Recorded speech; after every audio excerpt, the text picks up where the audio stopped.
नमस्कार।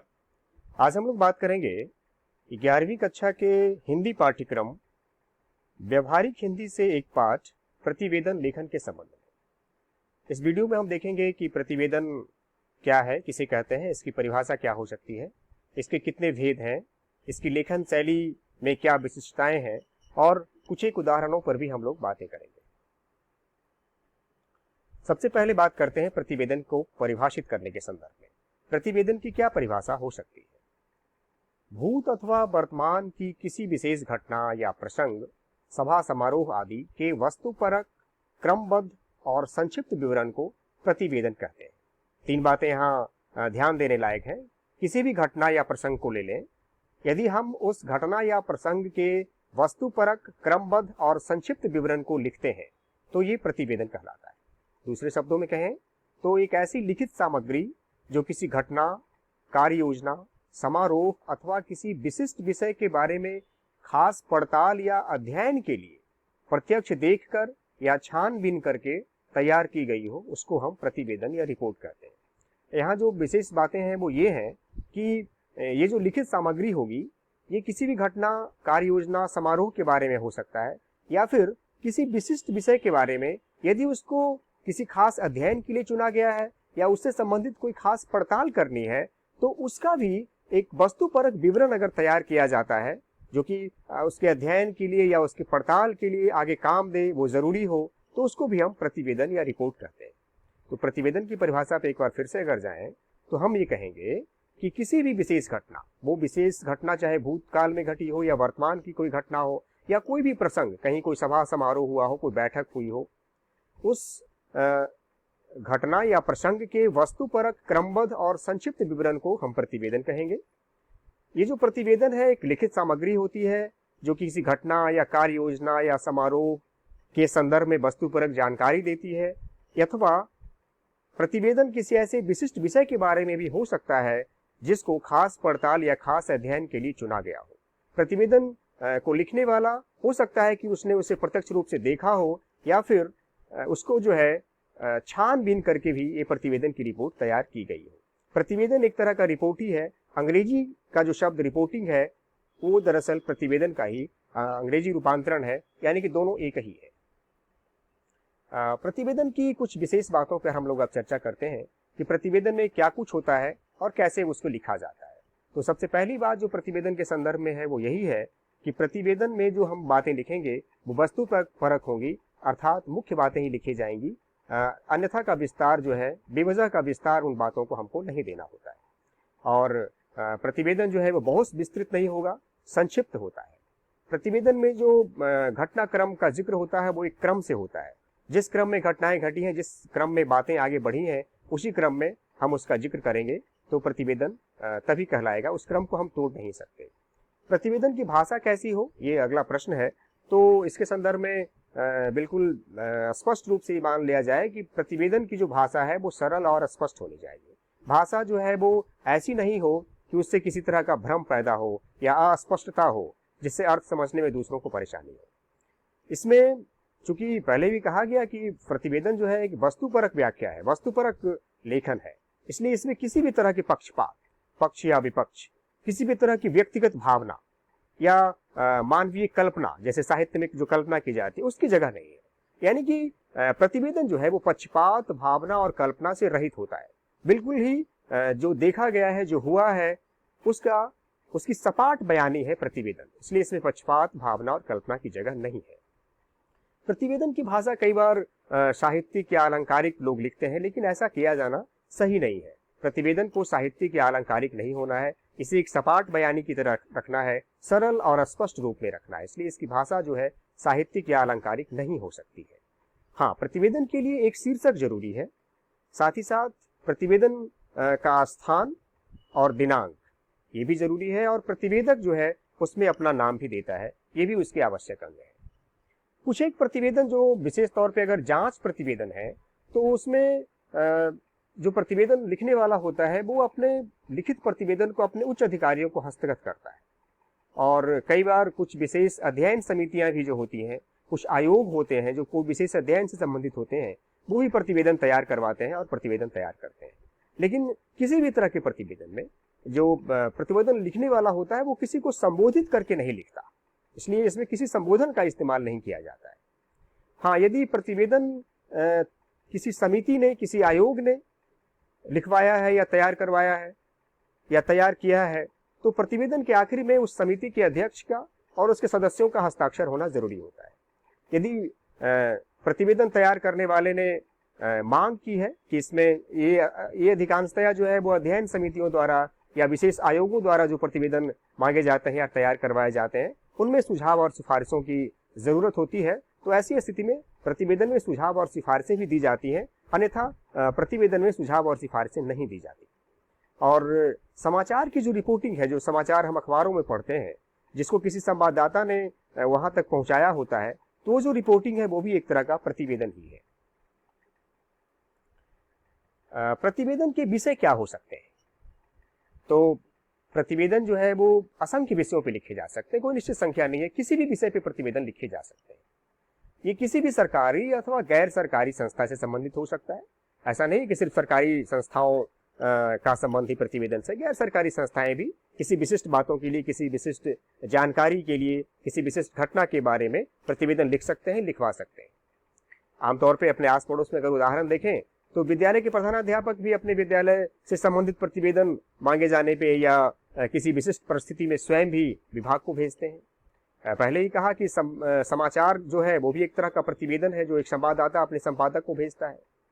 ग्राम पंचायत में जो मुखिया है वो भी अपने पंचायत से संबंधित विकास या फिर समस्याओं से संबंधित कोई प्रतिवेदन जो है वो सरकार को सौंप सकता है। और प्रतिवेदन जो है वो किसी भी संस्था का प्रधान भी वार्षिक कार्यक्रमों में अक्सर उसको पढ़ता है। जैसे हम लोग के यहाँ भी अपने विद्यालयों में हम लोग देखते हैं कि विद्यालय के वार्षिक कार्यक्रमों में अक्सर विद्यालय के जो प्राचार्य होते हैं वो विद्यालय की वार्षिक रिपोर्ट यानी कि वार्षिक प्रतिवेदन सभा में पढ़ करके सबके सामने उसको सुनाते हैं। अब हम आते हैं प्रतिवेदन के विभिन्न प्रकारों पे।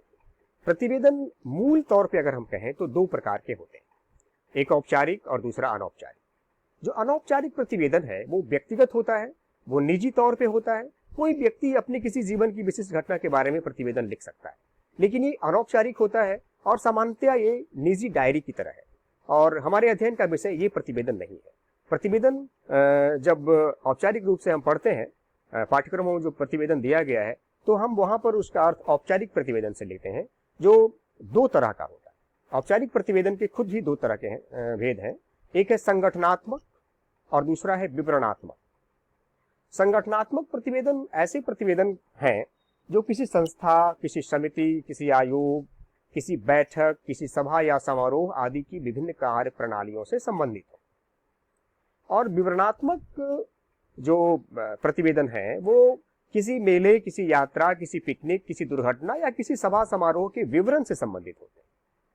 अब हम लोगों के यहाँ सीबीएसई बोर्ड में जो 10वीं 12वीं कक्षाओं में या 11वीं कक्षाओं में जो प्रतिवेदन पढ़ने के लिए दिया गया है और जो उससे संबंधित प्रश्न आते हैं वो अधिकांशतः विवरणात्मक होते हैं। विवरणात्मक प्रतिवेदन होते हैं जो किसी घटना या किसी यात्रा या किसी समारोह के विवरण से संबंधित होते हैं। और ये संगठनात्मक और विवरणात्मक के दोनों तरह के प्रतिवेदन जो है वो औपचारिक श्रेणी में ही गिने जाते हैं।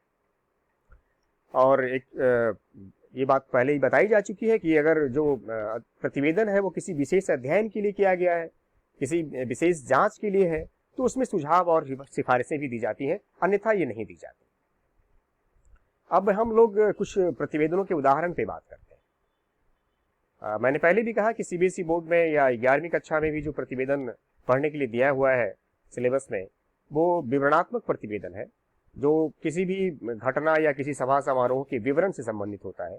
तो एक उदाहरण विद्यार्थियों के लिए यहाँ पर दिया गया है कि जैसे केंद्रीय विद्यालय संगठन के चंडीगढ़ संभाग के द्वारा अभी हाल ही में हिंदी शिक्षकों का एक ऑनलाइन प्रशिक्षण कार्यक्रम हुआ, तो उसके किसी एक दिन के कार्यक्रम का यहाँ पर प्रतिवेदन एक लिखा हुआ है। और प्रतिवेदक जो है वो स्वयं एक प्रतिभागी हैं, उन्होंने प्रतिवेदन लिखा है और किस तरह लिखा है और प्रतिवेदन के कैसे सारे अंगों का और उसके जो जितने घटक हैं उसका यहाँ पर प्रयोग किया गया है वो देखने लायक है। चंडीगढ़ दिनांक 31 अगस्त 2020 के कार्यक्रम का यह प्रतिवेदन है। सबसे ऊपर वो हरे रंग से प्रशिक्षण शिविर का समापन यह है उसका शीर्षक दिया गया है। मैंने पहले कहा था कि प्रतिवेदन के लिए एक शीर्षक देना जरूरी है। और उसके बाद देखिए कि कैसी घटनाओं का वो वस्तुपरक विवरण लिखे हुए हैं कि सेवाकालीन ऑनलाइन प्रशिक्षण शिविर के प्रथम सत्र का आज आखिरी दिन था। इसके दूसरे सत्र में शिविर के समापन का औपचारिक कार्यक्रम हुआ। समापन के इस कार्यक्रम में माननीय उपायुक्त सह संस्थान के निदेशक श्री रणवीर सिंह श्री ठीक 12 बजे पहुंचे। कार्यक्रम का संचालन संसाधक श्री कुमार अरुण द्वारा किया गया। कार्यक्रम की शुरुआत श्री अमित द्वारा गाई एक गजल से हुई। इसके उपरांत कई प्रतिभागियों द्वारा शिविर के अनुभव साझा किए गए। सबने अपने संबोधन में प्रशिक्षण शिविर की उत्कृष्टता, उपादेयता एवं सकारात्मकता के लिए निदेशक, संयोजिका एवं संसाधकों का साधुवाद किया। अंत में निदेशक महोदय ने अपना शुभकामना संदेश देते हुए कहा कि शिक्षकों को एक मनोवैज्ञानिक की भांति बच्चों को पहले समझना तथा बाद में उन्हें अपने शिक्षण से जोड़ना चाहिए। विभिन्न प्रकार की विधियों को अपनाकर ही हम विभिन्न तरह के बच्चों तक पहुंच बना सकते हैं। कौन सी विधि कहाँ अपनानी है यह शिक्षक को ही तय करना चाहिए। सबकी मंगल कामना एवं उत्तम स्वास्थ्य की आकांक्षा करते हुए माननीय उपायुक्त द्वारा कार्यक्रम में सीखी गई बातों को शिक्षकों से अपने अपने विद्यालयों में जाकर लागू करने का संदेश भी दिया गया। धन्यवाद ज्ञापन श्रीमती सुनीता गुसाई द्वारा किया गया। कार्यक्रम की समाप्ति राष्ट्रगान के साथ हुई और इसके साथ ही प्रतिवेदक ने अपना नाम भी यहाँ पे लिखा है।